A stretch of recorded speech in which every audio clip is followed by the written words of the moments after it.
देखिए, सबसे दुर्भाग्य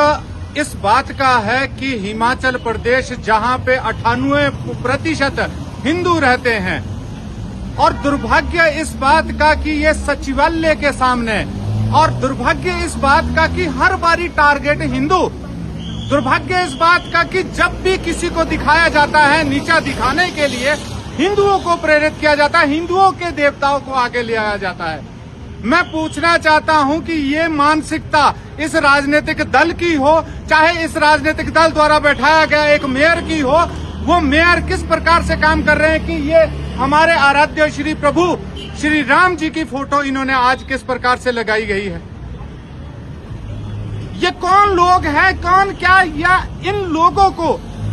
सिर्फ हिंदुओं को ही प्रताड़ित करने का ठेका ले रखा है। मैं कहना चाहूंगा, मैं कसम देके, यदि वाकई ही एक बाप की औलाद है ये लोग, तो एक पैगंबर की फोटो इस तरह से लगाए, मैं मान जाऊंगा अगर एक बाप की औलाद है, परंतु ये है नहीं। इन लोगों के अंदर खून नहीं है, इन लोगों के अंदर पानी बहता है, और ये लोग हमेशा सनातन को टारगेट करने का काम करते हैं। मुख्यमंत्री ने तो कहा भी,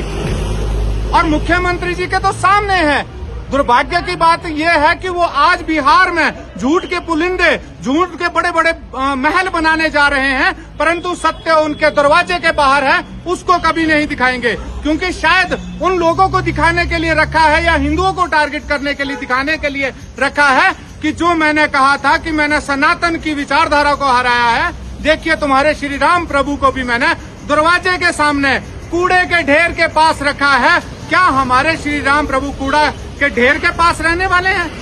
मैं इन सभी चीजों से,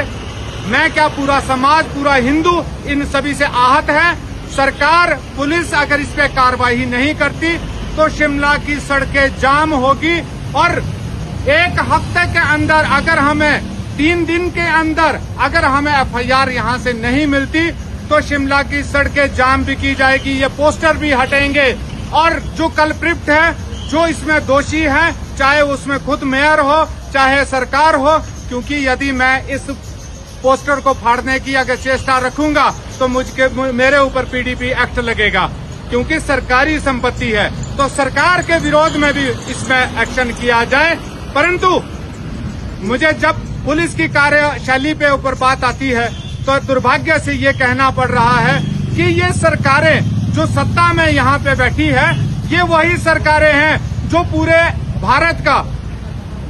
हमारे तिरंगे झंडे का जब चाहे अपमान करती है। अभी कुछ हाल ही में, अभी ये पूरा हमारा तिरंगे झंडे को उल्टा लटका के पूरे माल रोड में इन्होंने उसका प्रदर्शनी लगाई, और जब हमने FIR की, 6 महीने बीत चुके हैं, उस पे आज तक FIR नहीं हुई है। कोई माई का लाल है, कोई माँ का जना पुलिस अधिकारी जो उसके ऊपर FIR कर सके? वो कोई FIR नहीं कर सका। इतने IG से लेके DGP से लेके इतने प्रशासनिक अधिकारी है, किसी को आज तक ये पता नहीं लगा कि वो सरकार उल्टे झंडे लेके पूरे उसमें मीडिया में सामने आया। किसी ने FIR करने की जरूरत नहीं की, किसी ने उस पे कार्रवाई करने की जरूरत नहीं की, परंतु यहाँ पे लाठियां भांजी जाती है गरीबों पे, यहाँ पे लाठियां भांजी जाती है असहाय अंधे लोगों पे, यहाँ पे अब लाठियां भांजी जाती है सनातन की आवाज उठाने पे। आपके माध्यम से मुझे पूरा यकीन है कि ये आवाज इनके कानों तक, बहरे लोगों के कानों तक जाएगी, और उनके अगर कहीं अंदर एक आत्मा जगेगी तो मैं ये चाहूंगा कि एक 2 दिन के अंदर वो कुछ कार्रवाई सामने लाए, वरना हिंदू, मैंने पहले भी कहा है, तलवारें हमारी घर में रखी हुई जंग जरूर खा रही होगी, और एक दिन ऐसा आएगा बाहर खून खराबा भी होगा। आपके माध्यम से कह रहा हूँ, अगर दोबारा हमारे आराध्य श्री प्रभु राम जी के इस प्रकार से कृत्य किया गया, इस प्रकार से दर्शाया गया, तो कार्रवाई होगी और दमखम के साथ होगी।